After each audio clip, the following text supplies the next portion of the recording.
Assalamualaikum warahmatullahi wabarakatuh.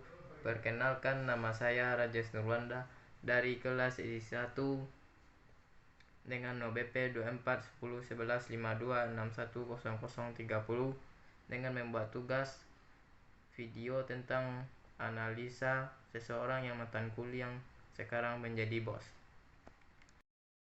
1. Data yang bisa dikumpulkan.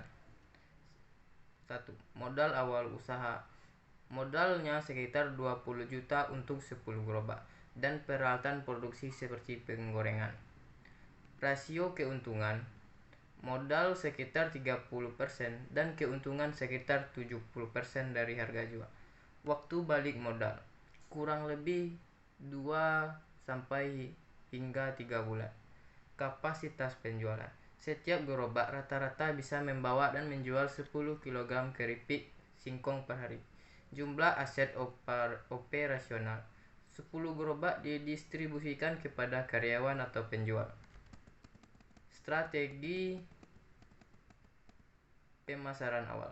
Berawal dari strategi keliling atau bergerak untuk mencari pelanggan, kemudian beralih ke strategi mangkal. Tujuan sosial, membuka lowongan pekerjaan bagi orang-orang yang membutuhkan. Bagaimana data tersebut bisa diolah? Pengolahan data dilakukan melalui analisis finansial dan evaluasi strategis untuk mengukur kinerja dan efisiensi usaha. 1. Analisis rasio profitabilitas menggunakan rasio 70% profit margin untuk menghitung laba kotor harian dan bulanan berdasarkan volume penjualan. 2. Perhitungkan omset harian minimum. Menghitung total omset yang dihasilkan dari 10 gerobak dengan asumsi penjualan minimum 10 kg per hari per gerobak. 3. Analisis laba harian. Menghitung laba kotor harian dari omset minimum 70%. Analisis efisiensi modal. Memastikan konsistensi data dengan data profitabilitas. 3. Apa hasil dari pengolahan data tersebut? Hasil dari pengolahan data menunjukkan bahwa bisnis keripik singkong ini sangat sukses. Tingkat keuntungannya yang sangat tinggi. Margin keuntungan sebesar 70% menunjukkan bahwa biaya bahan baku dan produksi sangat efisien. 2.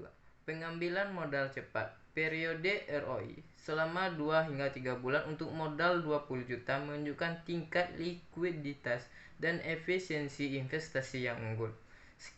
Skalabilitas yang terbukti. Usaha ini mampu bertumbuh dengan cepat dari produksi kecil menjadi 10 titik penjualan dengan omset harian minimum mencapai jutaan rupiah. Kinerja pemasarannya, strateginya sangat roll out. Awal berhasil membangun brand awareness yang kemudian dikonsolidasikan dengan strategi mangkal atau tetap di lokasi untuk menciptakan penjualan yang stabil dan berkelanjutan. 4. Apa keputusan yang bisa diambil?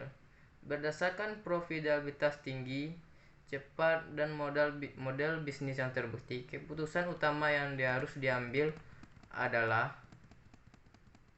1.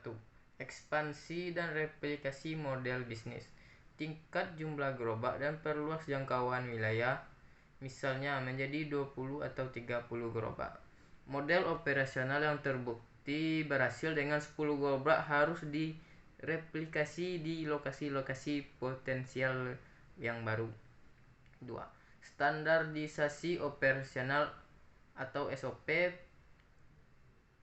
untuk kualitas rasa dan pelayanan. Standar ini penting untuk menjaga margin keuntungan 70% seiring dengan pertumbuhan skala usaha. 3. Pengembangan produk dan distribusi. Selain rasa original, balado, dan pedas manis, pertimbangkan pengembangan rasa baru atau diversifikasi produk snack ringan lainnya yang masih berbasis bahan baku murah. 4. Penguatan visi sosial. Lanjutkan dan perkuatkan misi menciptakan lapangan kerja. Hal ini tidak hanya memberikan manfaat sosial tetapi juga membangun loyalitas karyawan dan citra positif bisnis di mata masyarakat. Sekian, terima kasih. Assalamualaikum warahmatullahi wabarakatuh.